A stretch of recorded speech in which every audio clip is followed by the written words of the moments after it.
Bienvenido al 51 Congreso de Investigación y Desarrollo, la plataforma anual en donde se comparte el conocimiento y se distingue lo mejor de la investigación científica y tecnológica que se desarrolla en el TEC de Monterrey. Desde el 2020 atravesamos por una pandemia que está originando muchos retos. Para el TEC de Monterrey, la investigación es ahora más indispensable que nunca y el talento científico de nuestros investigadores es una parte medular de la institución, pues las contribuciones impactan de manera positiva en la comunidad. Pero, ¿cómo nos hemos reinventado para dar continuidad a la labor científica? Ante los grandes retos que estamos enfrentando con la pandemia, las y los investigadores del TEC hemos continuado con nuestras actividades de investigación, adaptándonos y encontrando los caminos. Todo gracias al compromiso que sentimos y al apoyo de la institución. En este tiempo de grandes retos, los investigadores nos hemos reinventado y adaptado, porque nuestro compromiso y nuestra pasión siguen siendo contribuir a la generación de conocimiento. Deseamos encontrar nuevas soluciones a los problemas de nuestra comunidad a través de la investigación. Trabajar en investigación y generar conocimiento siempre ha sido una actividad retadora. Pero en los momentos en los que estamos viviendo, los retos se vuelven más grandes. Y son retos a los cuales debemos enfrentarnos con mucha entereza, sin bajar los brazos. Se puede seguir avanzando en el conocimiento. La sociedad requiere de estos avances del conocimiento. Busquemos las formas, las colaboraciones para hacer que nuestra investigación ayude a resolver los grandes problemas de la humanidad. Ahora más que nunca, los investigadores del TEC hemos generado y adaptado nuestros proyectos para buscar soluciones a los nuevos retos que está provocando la pandemia. Esto significa que el impacto de la investigación sigue trascendiendo. También hemos reforzado nuestra capacidad de adaptarnos y de seguir descubriendo, aún en la adversidad. Y es que en la adversidad los retos se magnifican. Y es cuando descubrimos de qué estamos hechos. Por eso, hoy más que nunca, en el TEC de Monterrey, seguimos haciendo investigación que transforma vidas.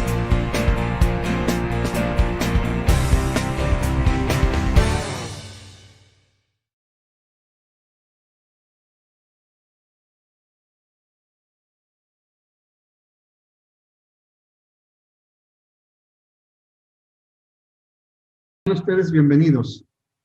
Welcome everyone. Good afternoon, Bertil and Aaron. I'll start in Spanish and switch to English in a while. En nombre del Tecnológico de Monterrey quisiera darles la más cordial bienvenida a nuestro 51º Congreso de Investigación y Desarrollo. El Congreso de Investigación para nosotros es una plataforma de innovación abierta cuyo objetivo es reunir a los principales actores en la sociedad para dar solución a los retos, a los problemas que nos aquejan, por ejemplo, nuestra pandemia actual. Este es un congreso interdisciplinario donde participan, por supuesto, profesores, alumnos de las diferentes escuelas y áreas nacionales, ingeniería, salud, negocios, gobierno, ciencias sociales, humanidades, educación, arte y diseño. Durante estos 3 días, tenemos programadas sesiones, eventos de networking que estoy seguro enriquecerán estos objetivos con una visión nacional e internacional, con preguntas de carácter social, con problemas de carácter social y económico por parte de gobiernos, empresas, asociaciones de la sociedad civil que nos acompañan en este evento. Espero participen todos activamente en estos eventos. Y para hablar de la sesión, muy rápidamente, voy a retomar el inglés. Now, I will switch to English. The objective of this very first session, the Nobel session, is twofold. First, to understand the general elements of the Nobel Prize, and this will be discussed and presented by Professor Bertil Anderson. And second, Professor Ciechanover, Nobel Prize in Chemistry, 2004, will share with us his vision in the near future for the research. Thank you so much. we will present a short video of presenting Professor Bertil Anderson. Adelante con el video, por favor. Professor Bertil Anderson is a plant biochemist of international reputation. He was educated at Umeå and Lund universities in Sweden. From 1996 to 2003, he became Dean of the Faculty of Chemical Sciences at the University of Stockholm. In 1999, he was the president of Linköping University, Sweden, until the end of 2003. From 2004 to 2007, he joined the European Science Foundation in Strasbourg as its chief executive. Professor Anderson was appointed NTU's first provost in April 2007 and was installed as NTU's third president on July 1, 2011. From 1989 to 1997, he was member of the Nobel Committee for Chemistry, chair in 1997, later becoming a member of the Nobel Foundation, 2000 to 2006, and he is currently a member of the Board of Trustees of the Nobel Foundation and also continues as Professor of Biochemistry.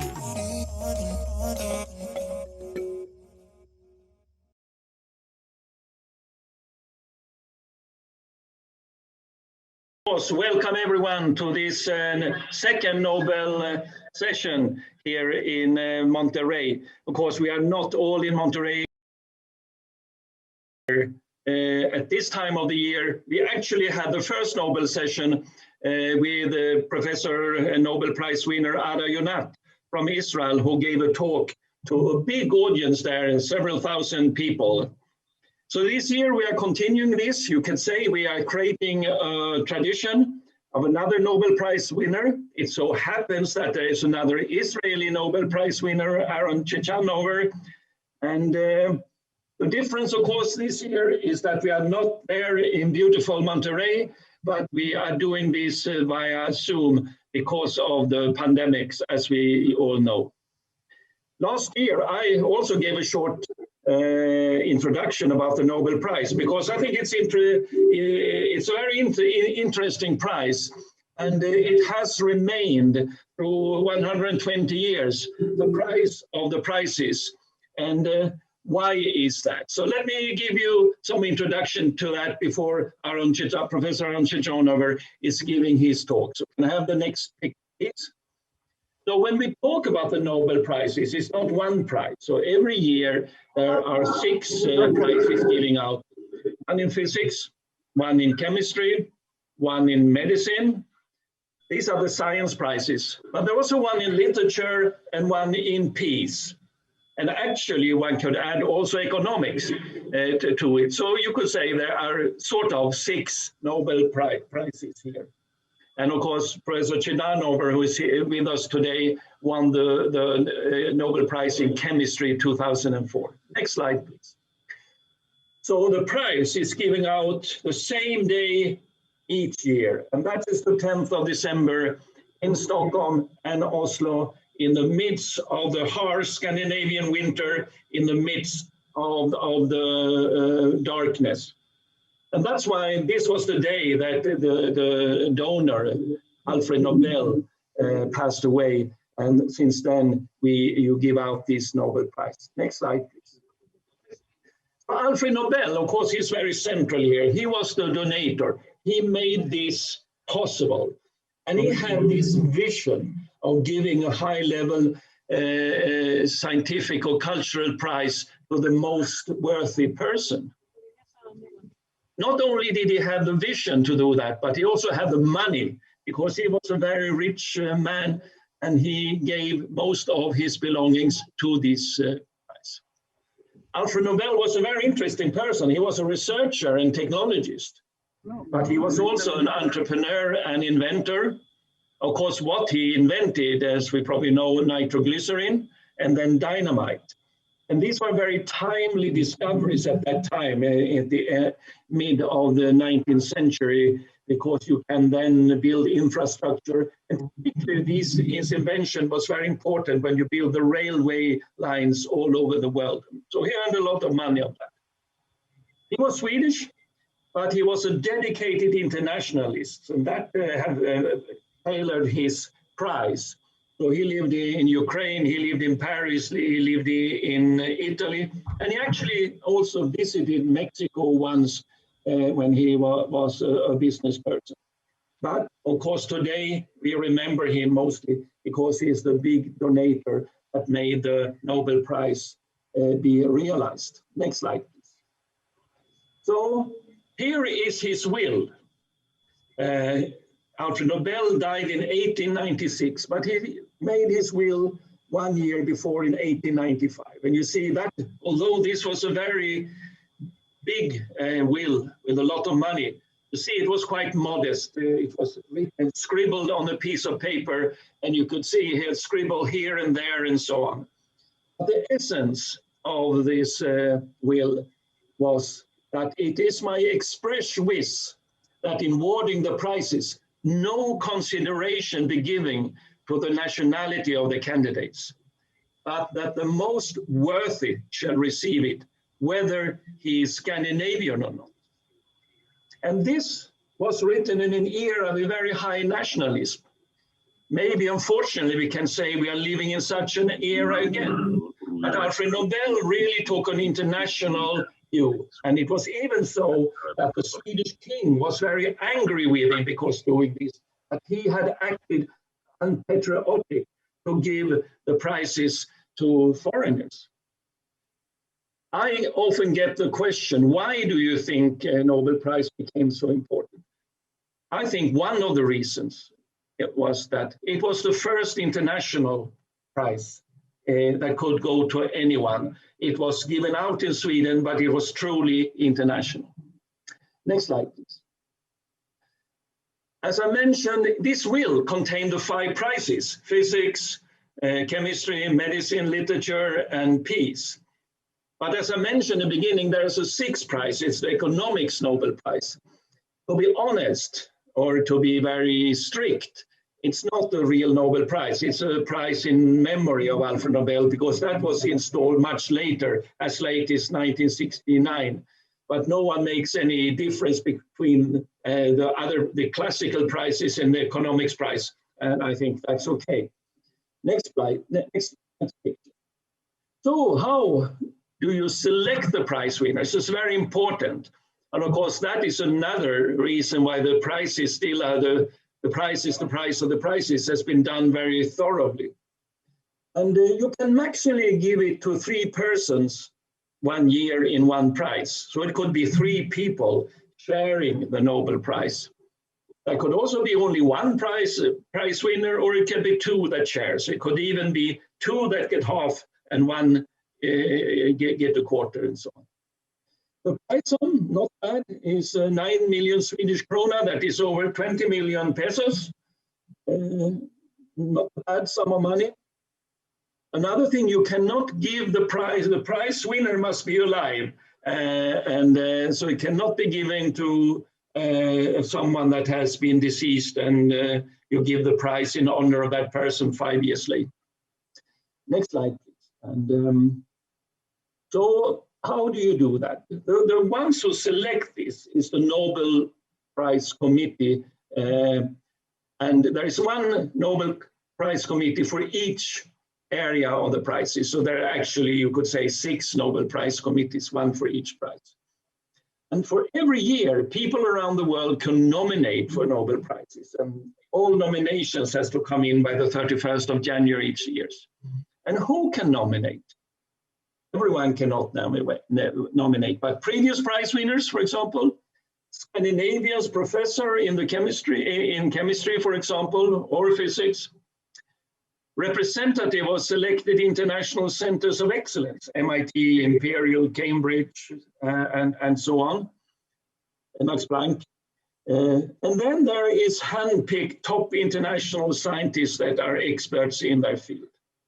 And typically 1 year, you get 400 nominations.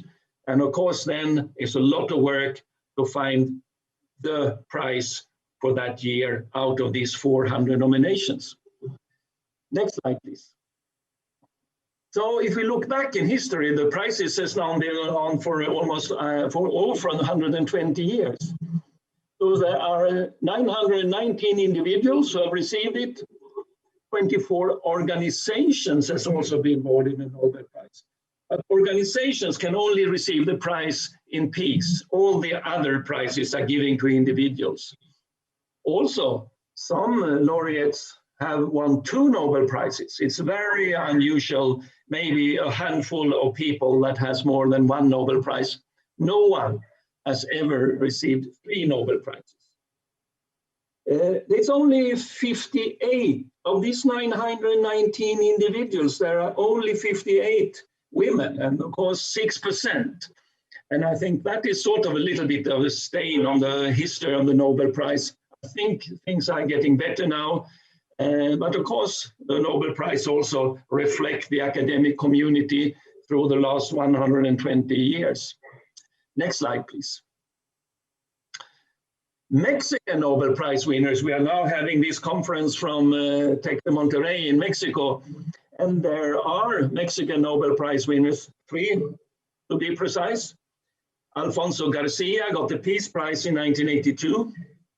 Octavio Paz got the Literature Prize in 1990. And so far the only science prize to Mexico is Mario Molina, who was one of the discoveries of the ozone hole. And this was, of course, a very important prize. You could say you lifted chemistry out in the environmental chemistry. So this was high-level molecular chemistry, but applied to megasystems. And we must all recognize that Mario Molina probably is one of the giant Mexican scientists. Unfortunately, he passed away only less than half a year ago, sadly. And of course, we are all waiting for another Mexican Nobel Prize winner. And of course, today we all should agree that that 4th Nobel Prize winner should come from tech, right? I think you all agree with me. Next slide, please. So people also ask me, oh, Bertil, what is the most important Nobel Prize? I mean, that is really a hard discussion. But the most popular Nobel Prize, and there was a voting on that, some big newspaper, I think it was the Times or someone like that, that had that in 2001 when the Nobel Prize was 100 years. And actually most vote was given to the 1962 Nobel Prize in Medicine. And that was the discovery of the DNA double strand, the double helix. And obviously this engages people's fantasy. Of course, it was important for creating almost a new field, the molecular biology in a sense, but also this double helix is very aesthetical and obviously opens the mind of curious people for that. And of course, it was Watson, Crick, and Wilkins who got this. I like that prize too, but my favorite prize in next picture was the 1990, next slide, please. Can I get the next slide, please? Thank you. My favorite prize is the Nobel Prize in Chemistry in 1996, and that was discovery of the Fullerenes. Why do I think that is so fantastic? Because that was actually discovery of a new allotrope of carbon, one of the most common elements on our planet. And of course, if we all studied chemistry, on the first page of the chemistry book, it says carbon exists in 2 forms, graphite and diamond. And no one, until 1990, we did not know that there was a third allotrope of carbon. And I think this is important because sometimes we believe we know everything in these modern days. But this prize shows there were fundamental things still to be discovered within chemistry. So this was high basic science, but also then it's been shown so many times that the fullerenes can be used a lot in the nanotechnology. And that proves the point that there are only 2 kinds of research. It's applied research and not yet applied research. I think we should remember that. Next slide, please. And Nobel Prizes by nation. I think there's no surprise that United States is leading this lead by quite a far ahead of UK. And of course, the big countries have most Nobel Prize winners. Sweden, number 5, not too bad, being a smaller country.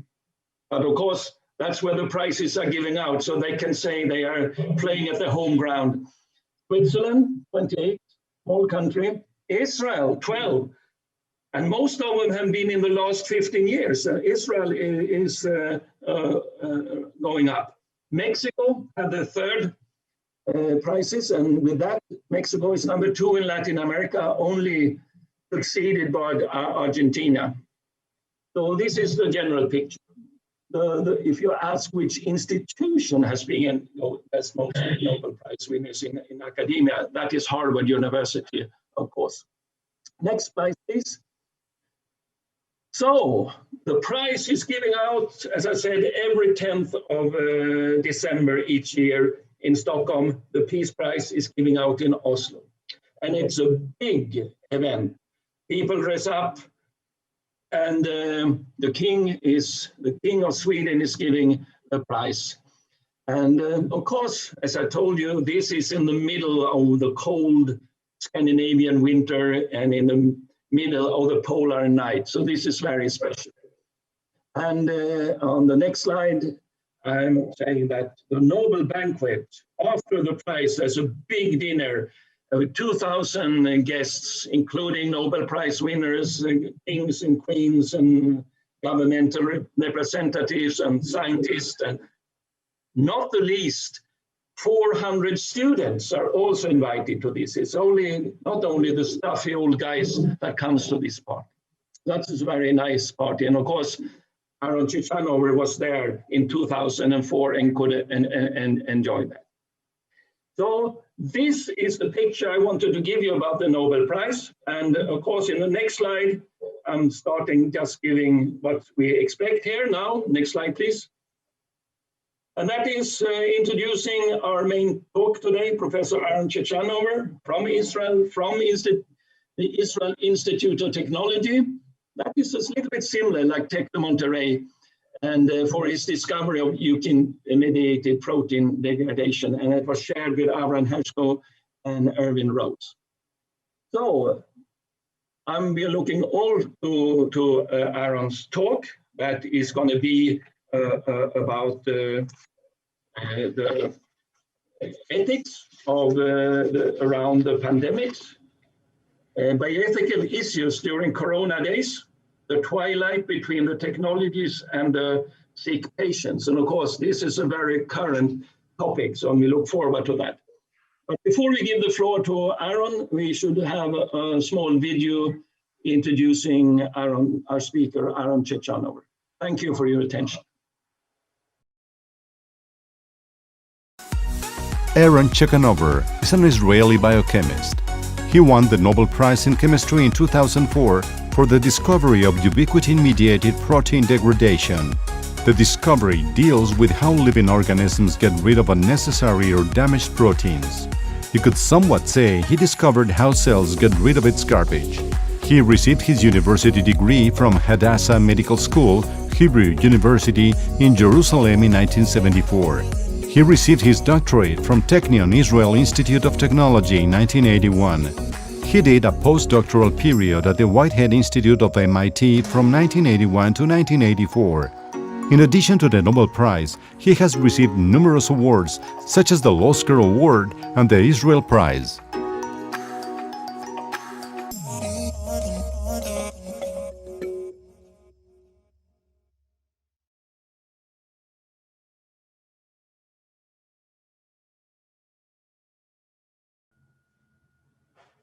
So should I start?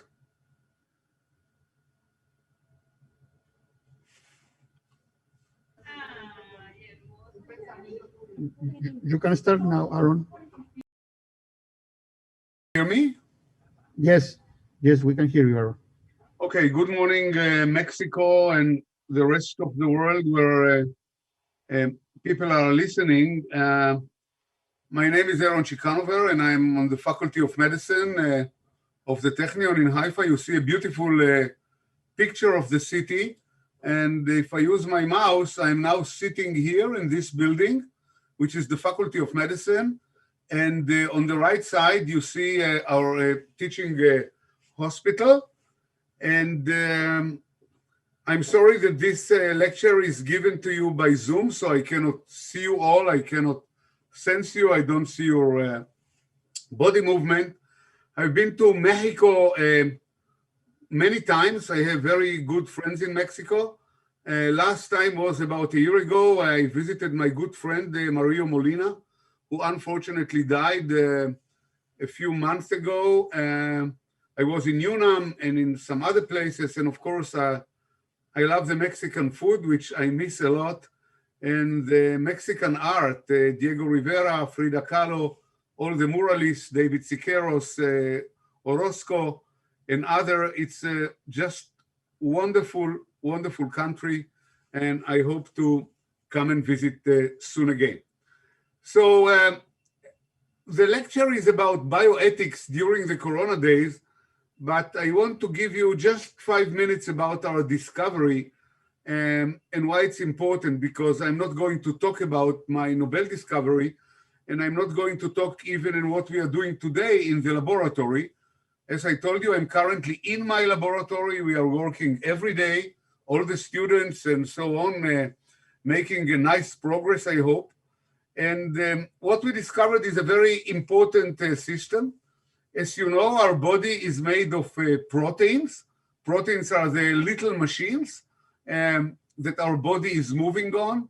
For example, the red protein in the blood called hemoglobin. It's a very important protein that carries oxygen from the heart to the tissue, and then it brings back carbon dioxide and exhales it to the air. The antibodies that we are making when we get immunized, vaccinated against COVID-19, are antibodies, the enzymes, the muscles that are helping us move, the bones that keep us safe and stable, and so on and so forth. So altogether, we are built of 25,000 different proteins that are playing a beautiful symphony called the Symphony of Life.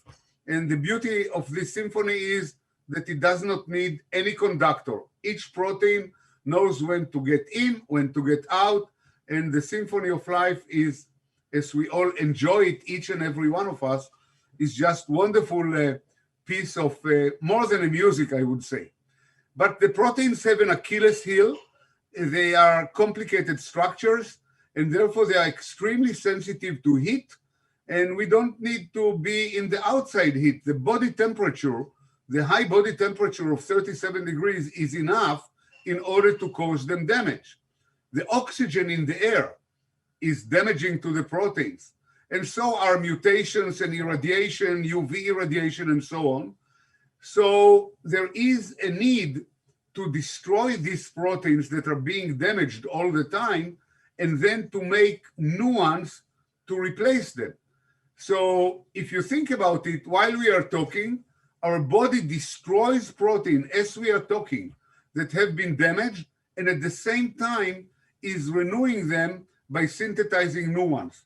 You will not believe it, but in every day, we are destroying something like 5 to 7% of our proteins and making new ones. So within a month or two, all the body proteins, but all of them, have been replaced by new ones.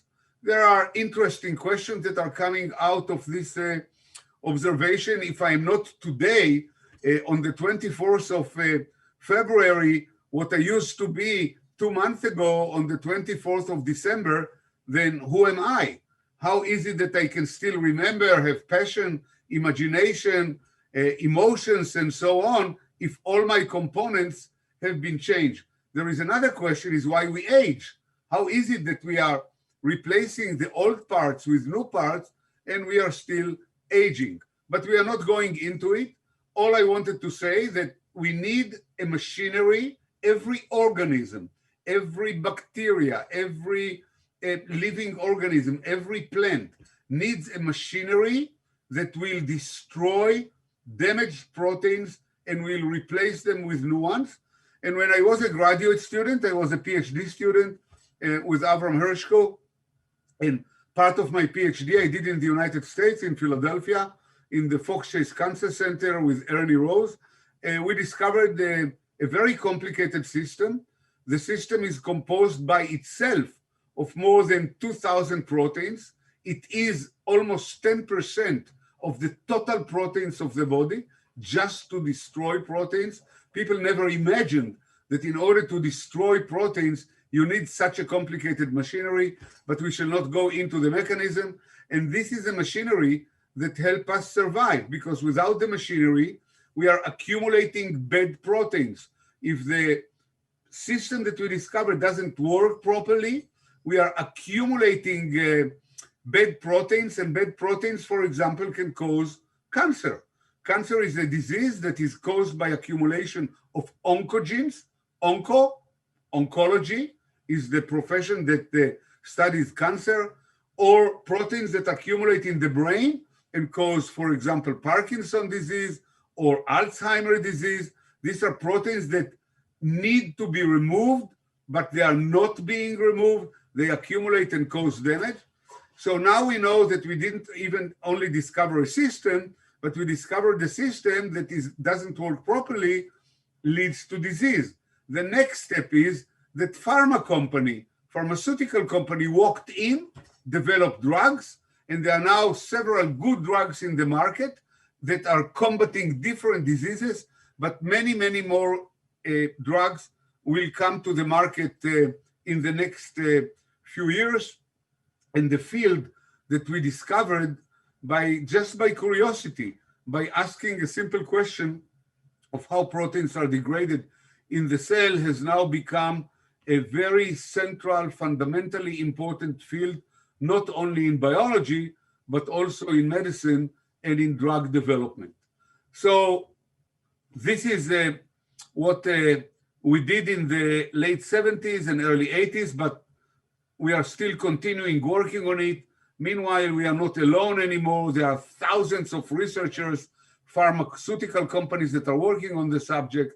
And it's very nice to take a side view and to see that the little baby that you were responsible for his delivery, has grown up and become an important line of research in biomedicine. So let's put this aside and let's go to the matter of the subject, and that's bioethics during the corona times. And what is it about bioethics? We shouldn't forget that medicine, and I'm a physician by profession, I was educated as a physician, and I'm in a medical school now next to our hospital. We are dealing with human beings, and human beings are like no other organism, and they have their own needs. We cannot do experiments on human beings. They have families when they are sick, and we need to take very good care of them, handle them with, some cases, with a lot of mercy, with a fatal, deadly disease, and so on and so forth.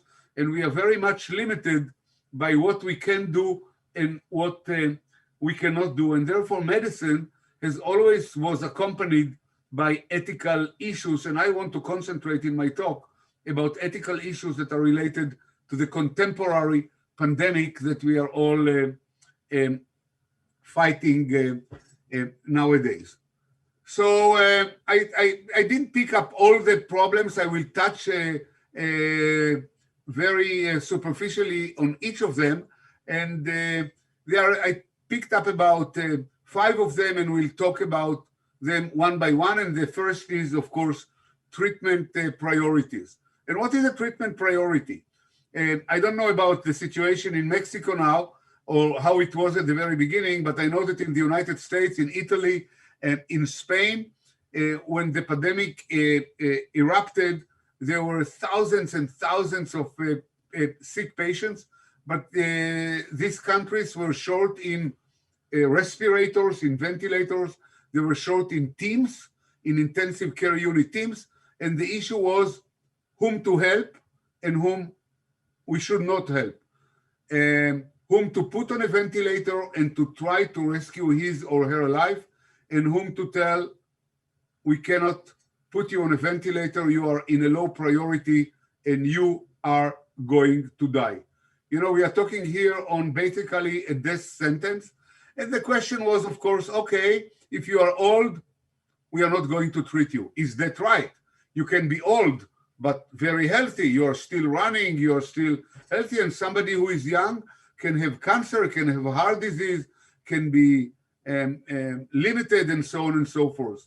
So is it right to limit, to discriminate people by age? Another issue is inability, handicap, people that are on wheelchair. Shall we tell people like the Nazis on wheelchair, we are not going to treat you because you are limited, because you are useless, because you are not helping society? Is this a criterion? You see, it's a very delicate, very complicated question. And the issue, the nature of ethics is that there are never good answers. There are no black and white answers.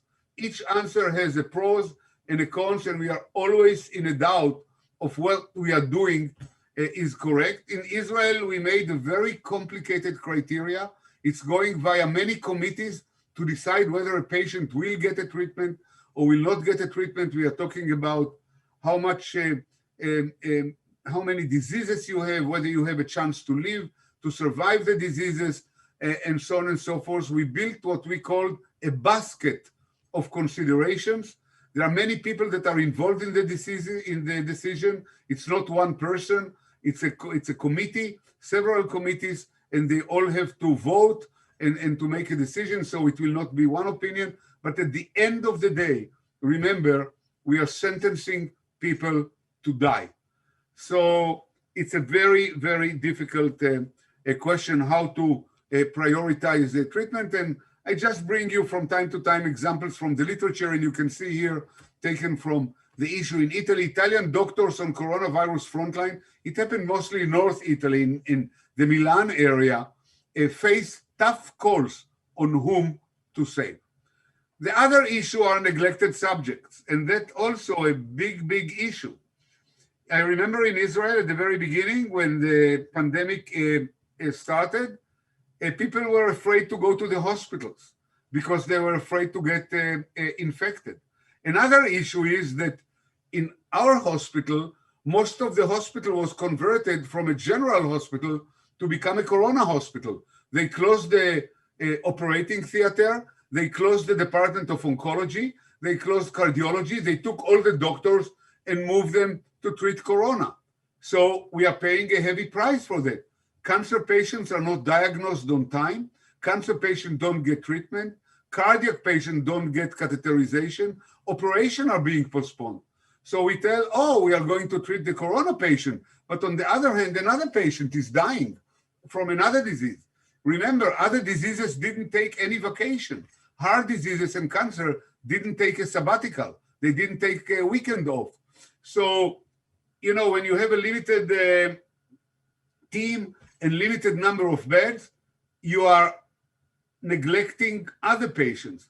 But not only that, but the whole attention of countries was diverted only to corona.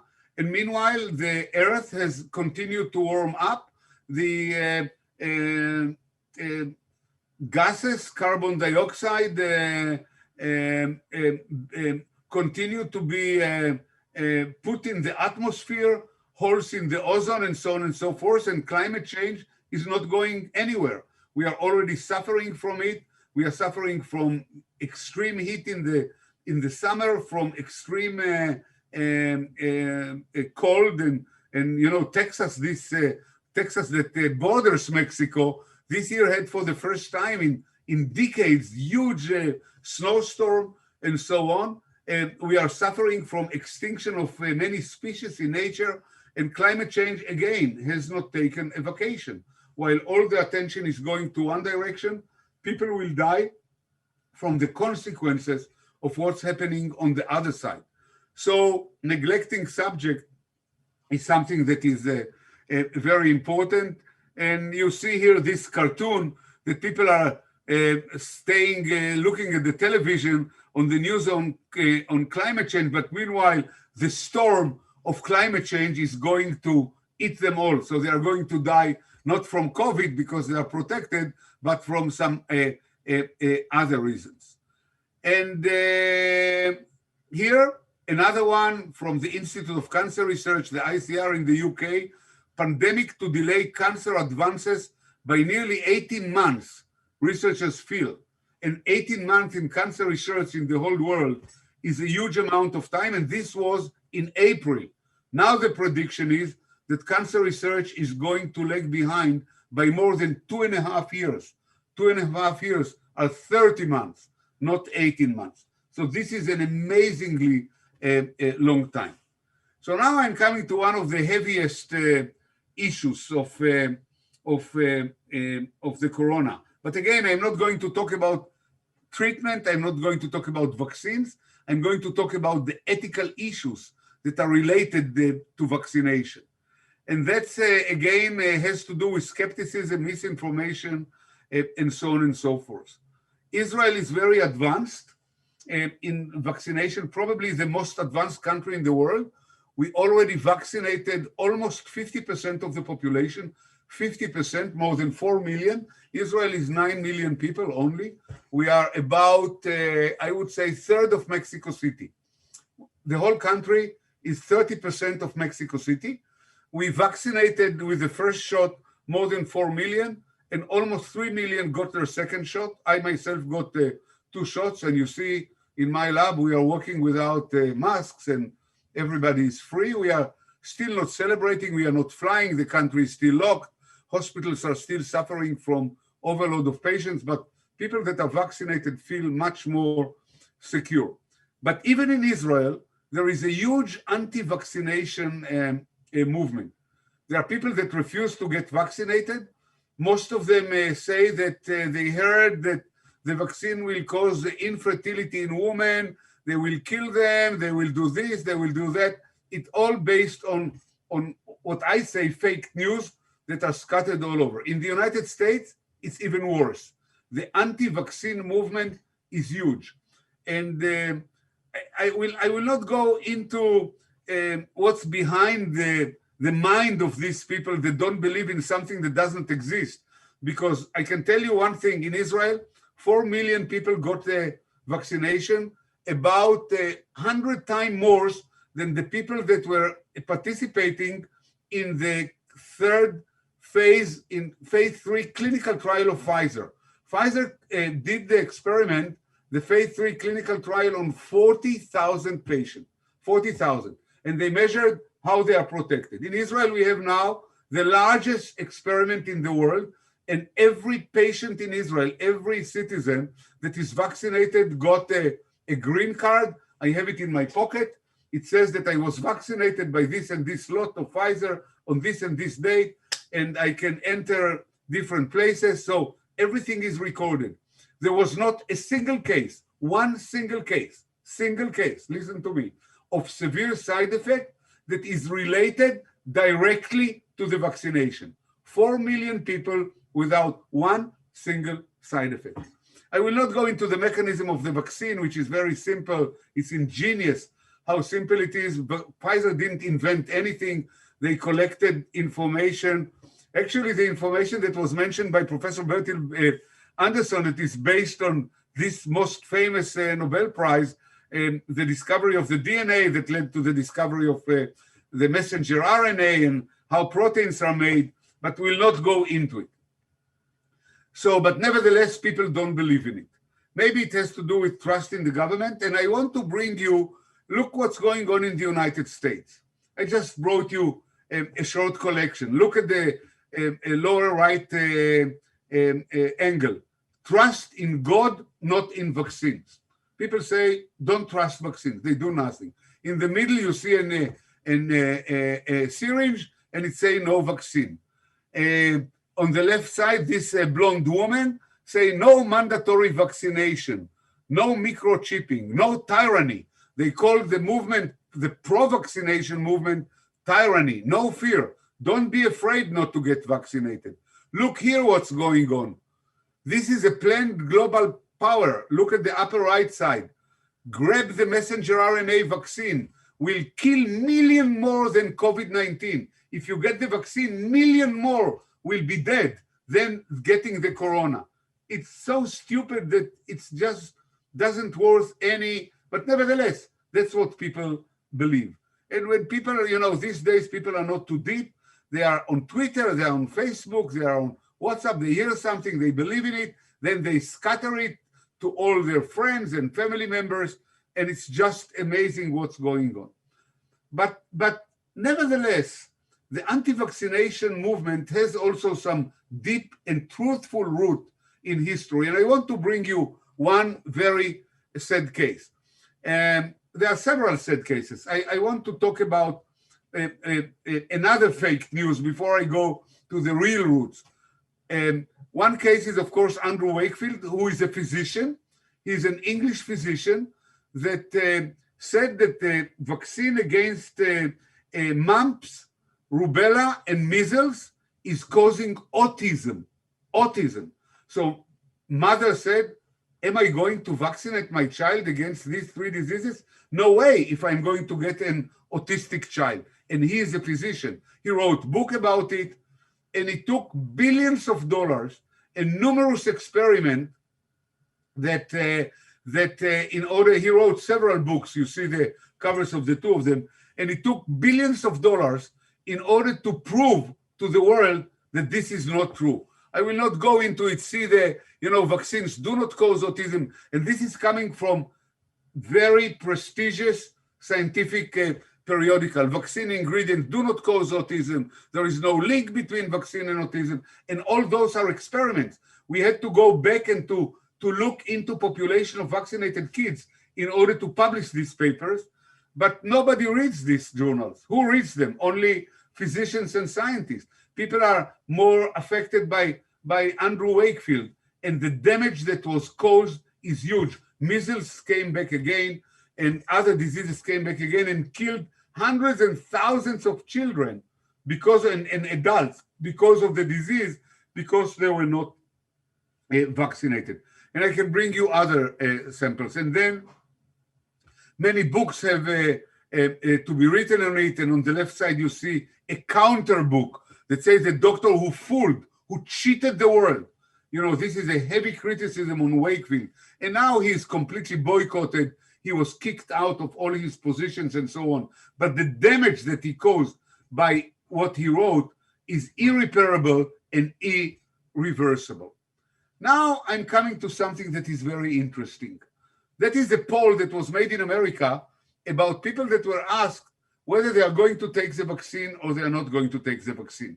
So those that said that they will take the vaccine are on the left side, the dark brown, and those that say that they are not going to take the vaccine are on the right side. And look at the numbers. Among people that are age 60 and older, only 12% say that they will not take the vaccine. So most of them are feeling safe enough to take the vaccine. People like me, I'm now 73 years old, I feel extremely safe. But the black people, look at the black people, the line before the end, 40% say that they don't take the vaccine. They will not, and indeed they don't take it. If you go now to the United States, you see that the lowest percentage of vaccinated people are among the black minority. Now you ask yourself, how can it be? These people that are poor, that are living in poverty, that are living in slums, are most vulnerable to the disease. The corona is hitting them the heaviest. A lot of the number of black people that are being hit by corona in the United States is more than double their proportion in the population.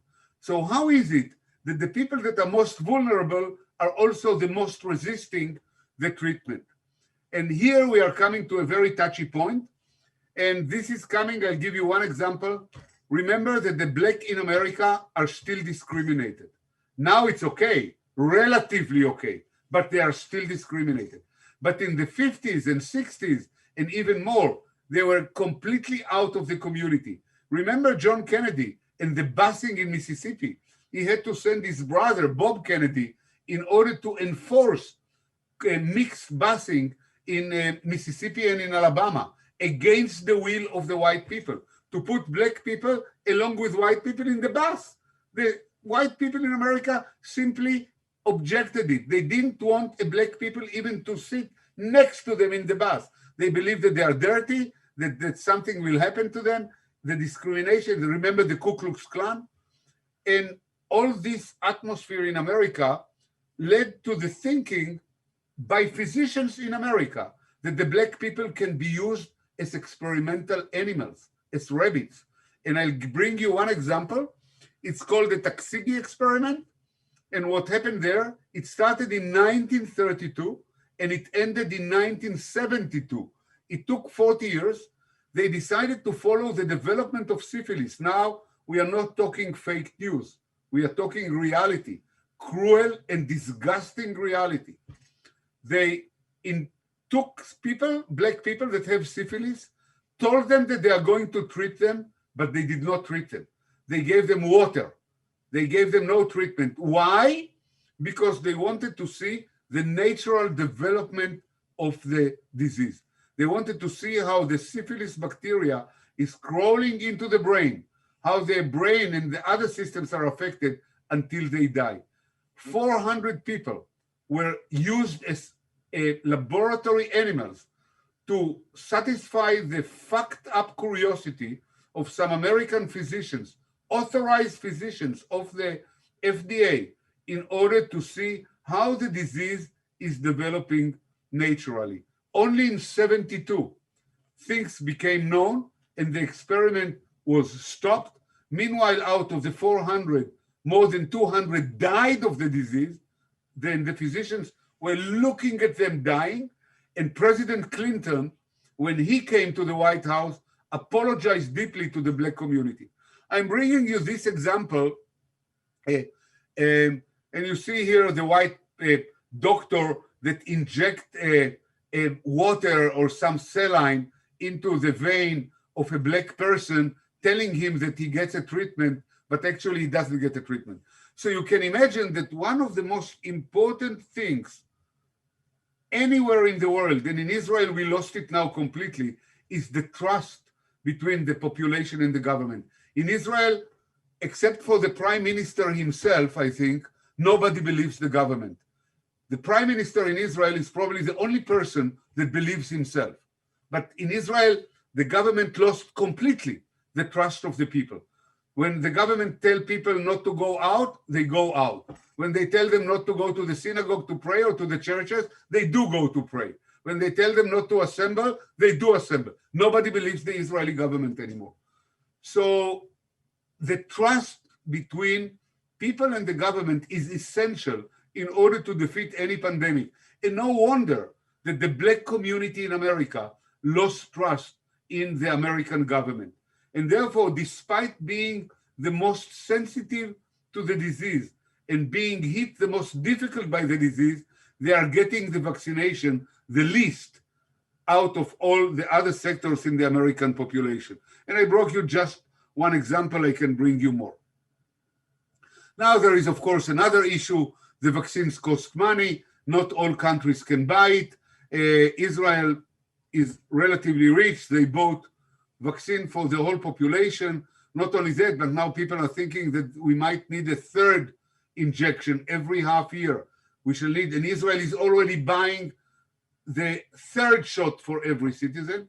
But other countries in Africa, maybe even in Central America and in South America, in Asia, don't have the, and this is generating huge inequality between rich countries and poor countries, which tells you all that equality is something that is very far from us, both on the personal level and on the national level. So the supply of vaccine to different countries is, of course, dependent on the wealth of the country, because the pharmaceutical companies are private enterprises. They don't belong to any government. They want to make money. They want the share to go up in value, and all what they care about is money.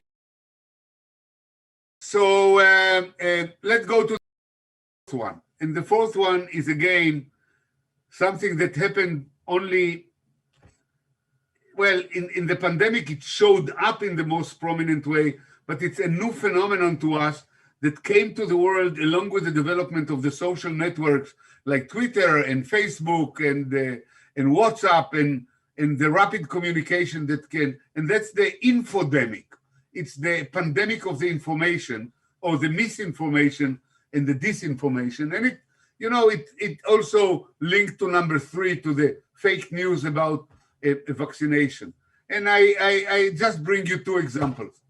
One is the outgoing president of the United States, that the number of the lies that he distributed all over the place along the time is probably exceeding much the number of the true things that he told his people.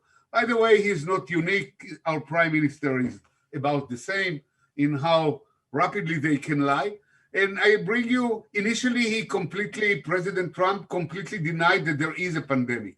Then he said, oh, we are going to overcome it. It's already beyond.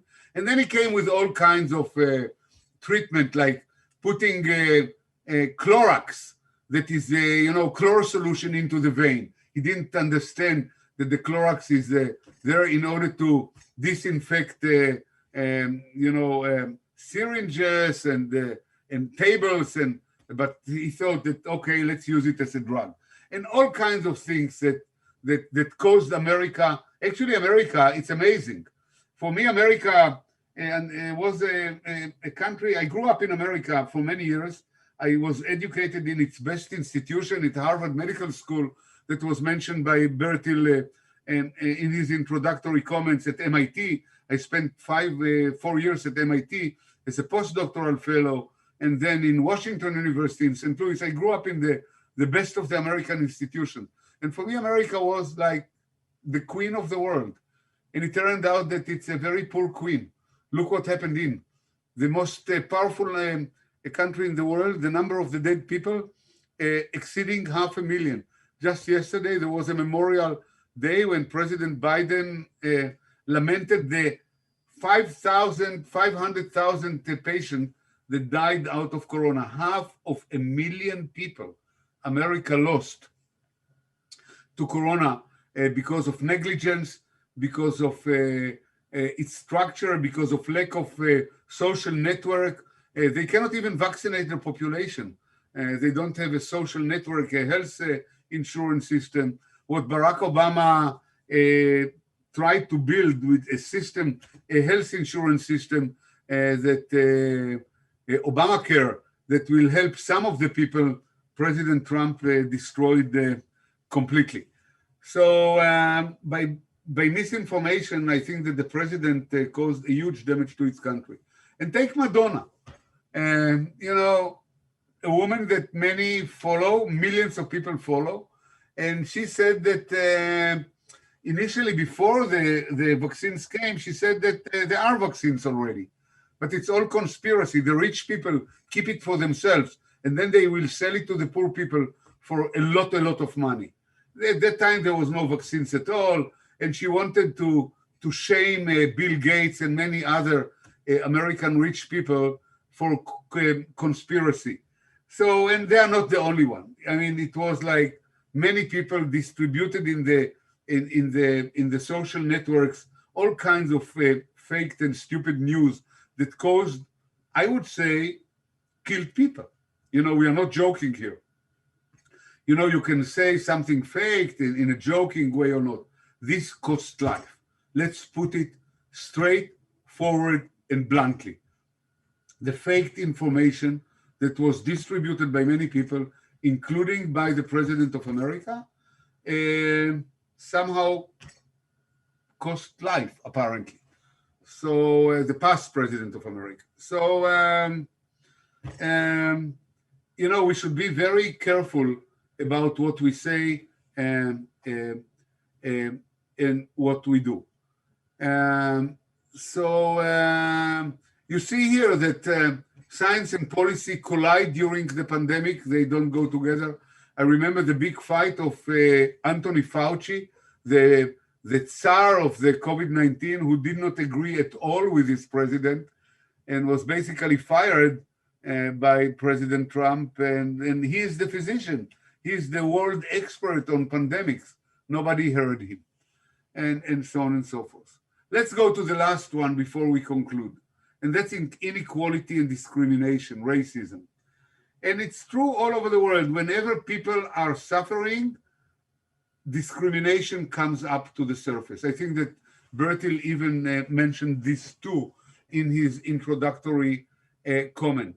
You know, when there was a depression in Germany, anti-Semitism came up, the Jews are to be blamed, but it was not only the Jews, and then Hitler came to power, and the rest is history. 6 million Jews were slaughtered, by 20 million people were killed during World War II. 20 million people. I think that more Russians than Jews were killed during the war, not to say French, German, and other European. Big disaster. And this is because when people are stressed, the leaders, in order to stay in power, will always look for the blamed one, whom to blame. And feelings of hatred are starting to evolve. And I remember, of course, you know, it started in America with a black person in Minnesota that was suffocated to death, basically was bluntly murdered by a policeman. Let's say it straightforward, who with his knee pressed against his neck and didn't let blood flow into his brain, and he died. But then there were many demonstrations, and the big movement started in America that called Black Lives Matter. You know, black lives are not, we are not chicken. You cannot slaughter us, and black lives do matter. But, you know, even science, it came out in science that even we, as scientists that are supposed to be the most objective people in the world, those that look only into facts, those they should not look into gender, into color, into anything that Alfred Nobel in his will that was shown to you by Professor Anderson said that the prize should be given to anybody with no discrimination or whatsoever of any factor. Yes, even in science, we are racist. And look at this. I just cut out for you from science and from nature, from Cell. Science has racism problem. We are very slow in moving movement. It's not racism, it's discrimination, but it's, and then black people in the United States find it very hard to get promoted in the biomedical world, in the universities, in the hospital. And look at the right side, white senior academics still resist recognizing racism. They even don't recognize that there is a problem. So, and I think that maybe if something positive will come out of the pandemic, I think that the scientific community is trying to do its best, first to recognize the problem, and then to develop tools to tackle it. So I think that time is coming to an end, and I wanted to highlight for you very briefly some of the problems that are unique to the pandemic, but basically they are not unique only to the pandemic. Bioethics is accompanying us all along in medicine, and there are many, many issues in medicine that are coming to light nowadays that are accompanying the development in technology. I just want to mention the very recent Nobel Prize in chemistry that went to two women for an ingenious discovery and invention, to Jennifer Doudna from Berkeley and to Emmanuel Charpentier from the Max Planck Institute in Germany, for discovering, inventing, it's like half-half, the technology that is called CRISPR-Cas, or gene editing, so they can change a gene. It has a huge benefit. It will have a huge benefit in fighting genetic diseases, in fighting cancer, by repairing genes. It will have a huge benefit in agriculture by improving crops against all kinds of harming agents, from locusts to fungi to all other. It will improve agriculture in a big way. But on the other hand, and at the same time, it carries a lot of dangers. It carries the danger that we shall decide, and there was already a trial in China, to change people while they are still embryos.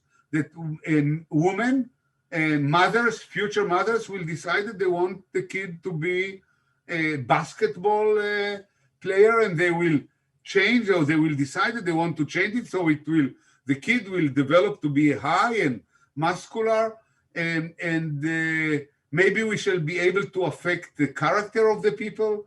And people are thinking about the Nazis and so on and so forth. I don't want to go into it, but all I want to say, I just want to give you a teaser, that technology, doesn't matter which technology, always will come with ethical issues and with a price. Think about the car. The car, how can we imagine the world without car? They came with road accidents. You know, there are road accidents, and we have to take people to trial for killing people and so on and so forth. Every technology has an ethical issue or a damage that it causes. And we have to be very careful about introducing a technology and about dealing with the ethical issues that each technology is bringing with it.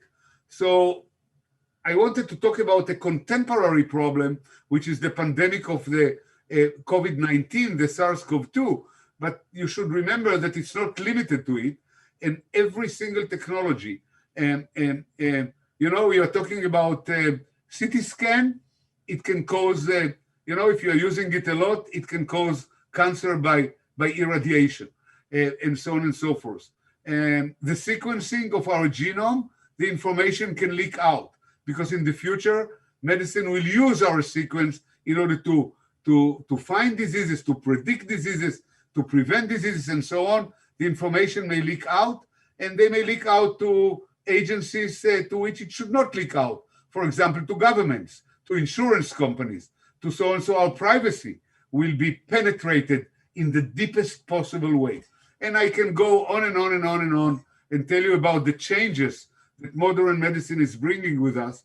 And again, we should not forget, we are not in veterinary medicine. We are in human medicine. And human beings are unique creatures. And they have privacy, they have sensitivities, they have lives, they have families, they have beloved ones.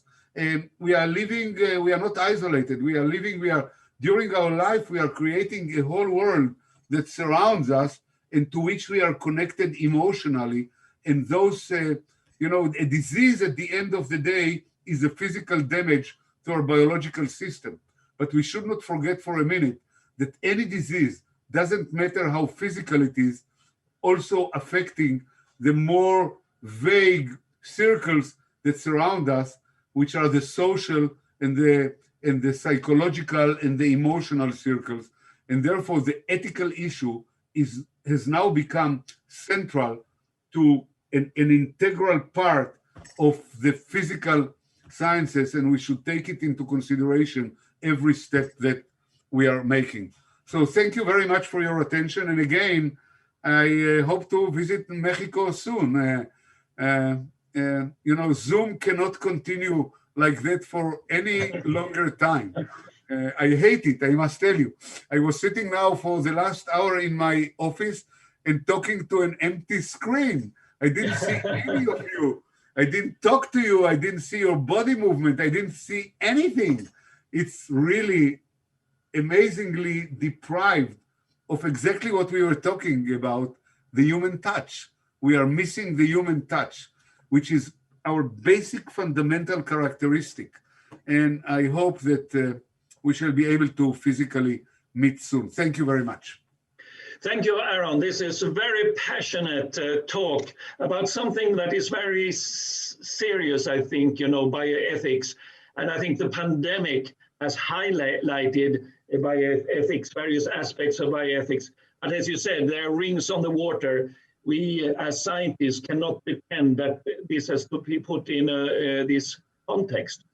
And although you have not seen your audience here, they also have many questions here for you. And so if we can take a few questions, we are a little bit late, but let's take a few questions. So you have touched upon this about the misinformation, and that has made people reflect.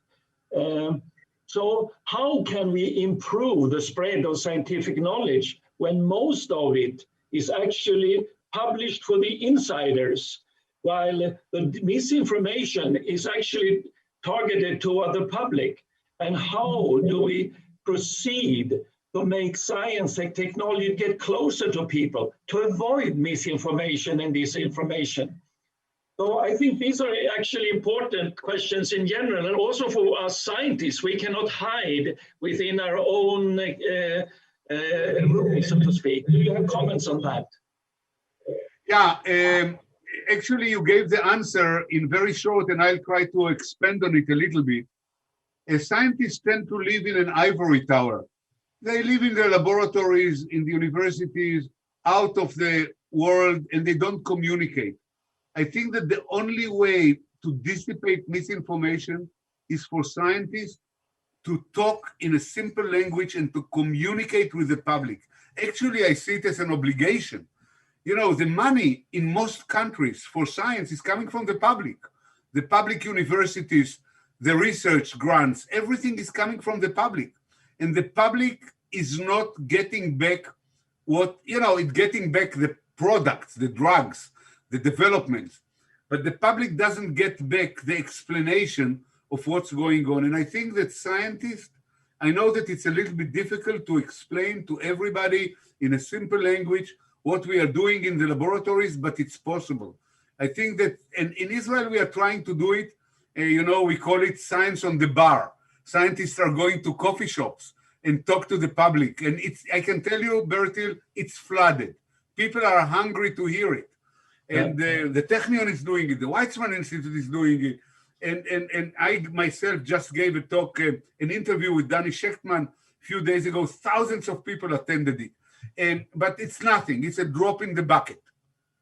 Yeah. I think that scientists should get out, and also the newspaper should change.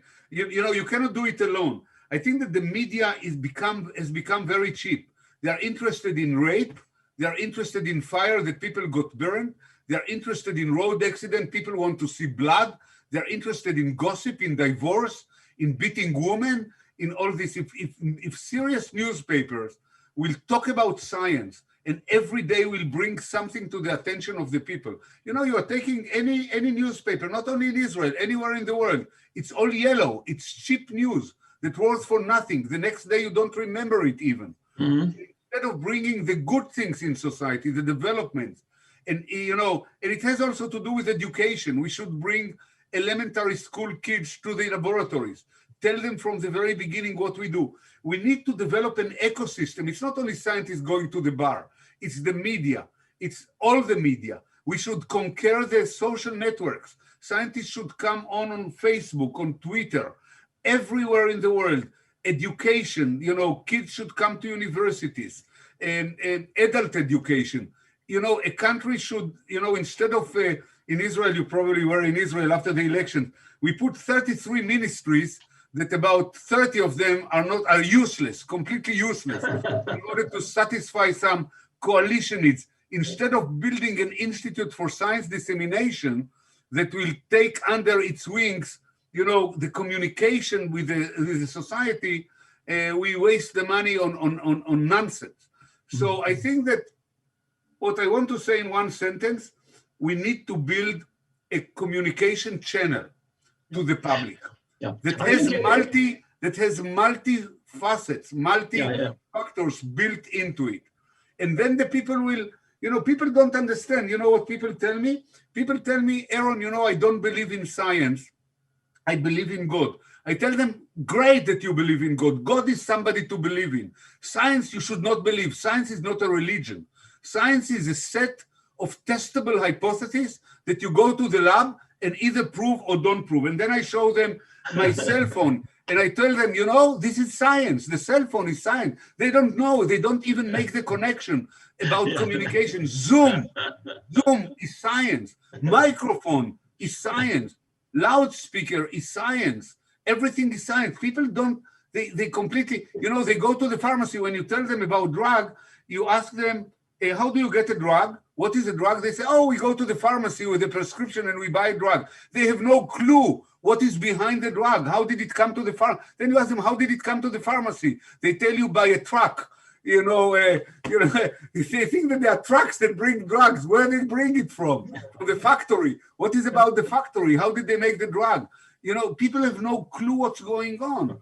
And I think that you know, we must educate the people. Yeah. I think, Aaron, you hit the hammer on the nail is education. And education, maybe university, we have to be critical. It's been too much fact remembrance rather than critical thinking and evaluation, source evaluation. And I think that's something we may have to reintroduce more into our curricula at universities and other schools as well. I have a questions here related what you're talking about. What is your feeling here? We're talking about society ethics and society medicine. Do you have a feeling how social science has contributed to this debate? I mean, you're a life scientist having this now, but what about social science? And then I have got a very down-to-earth questions. What would you say to a person afraid of getting vaccinated? So these are one philosophical question and one very down-to-earth question. So let's start with the down-to-earth.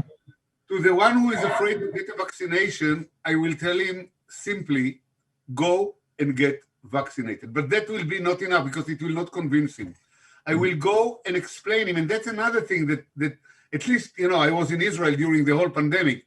You know, the Ministry of Health of Israel failed colossally in explaining to the people. You know, every day they had to come with animations to Twitter, to Facebook, to the television, bombarded 24 hours a day, every hour, and to explain to the people what is a protein, what is an antibody, how it's made, how it cannot be that the vaccine has any danger in it. It's not even a weakened virus. It's not a DNA. People say, oh, it's going to change my genome.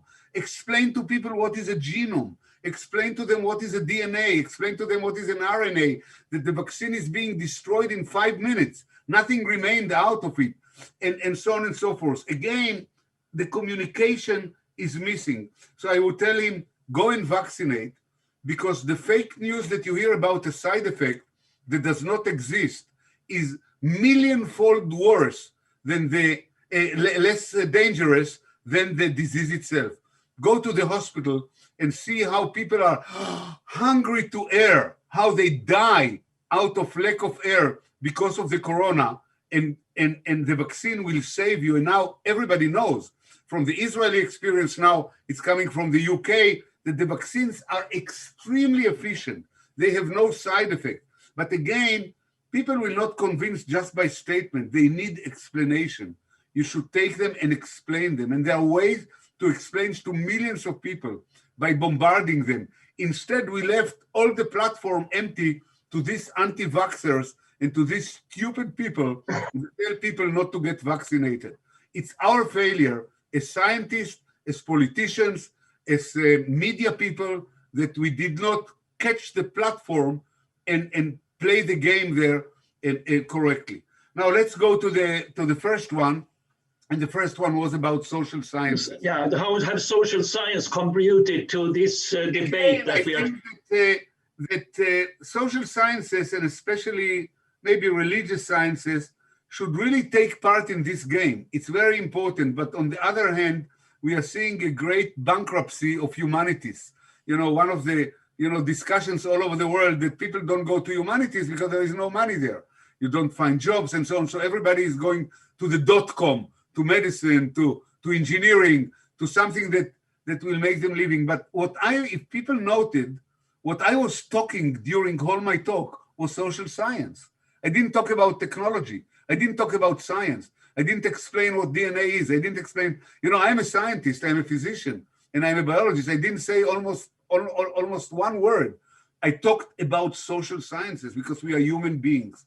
And I think that we need this talk between scientists and social scientists and humanists and legislators. It's not only and psychologists and social workers in order to approach people rationally. We cannot talk to them with a technical jargon. They will not get it.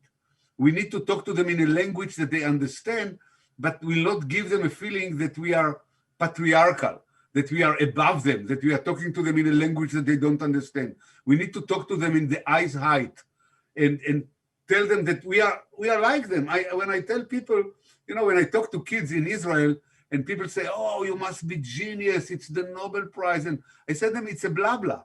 I grew up in a middle class family in poor Israel of the 50s that we are hardly have a food to eat. And I have two hands and I have two legs and I have two eyes. I'm a human being like you. I curse. I went to a youth movement. I'm not different from you by nothing, by really nothing. So I think that if you talk to people in their eyes height and explain them, the only thing that I know a little bit better because I studied medicine, but somebody else who studied engineering know a little bit more on engineering. Somebody else who studied sociology knows more about sociology. People are getting offended if you are if you're showing them supremacy feelings, if you give them a feeling that you are above them. And I think that, first of all, I don't believe that we are above them. I simply don't believe it.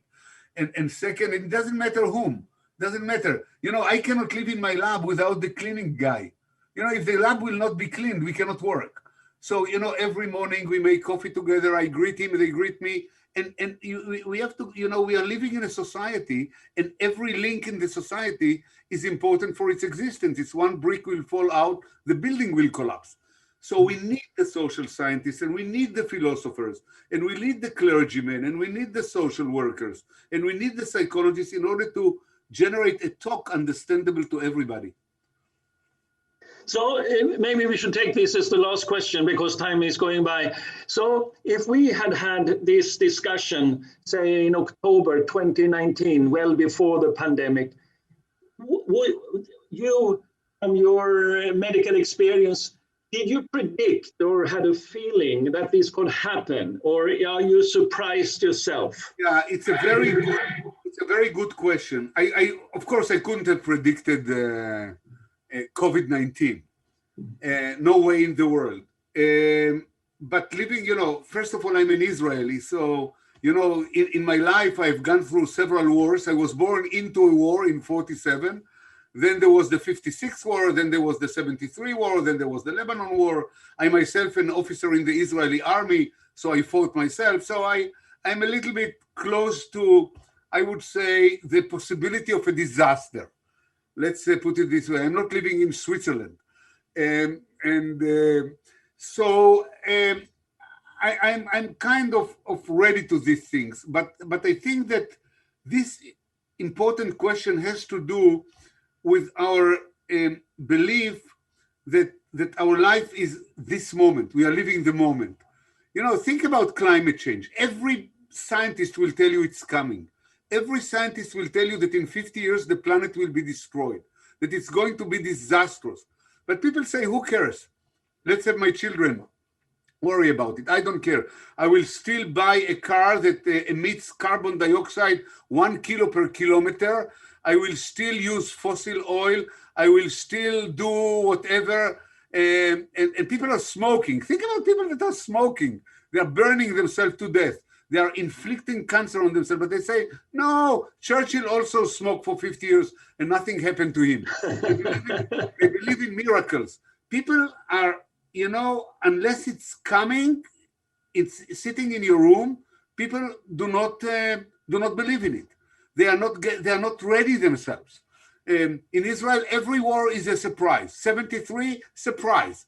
This, surprise. As if we don't have an intelligence and so on and so forth. There is this human tendency to enjoy the minute.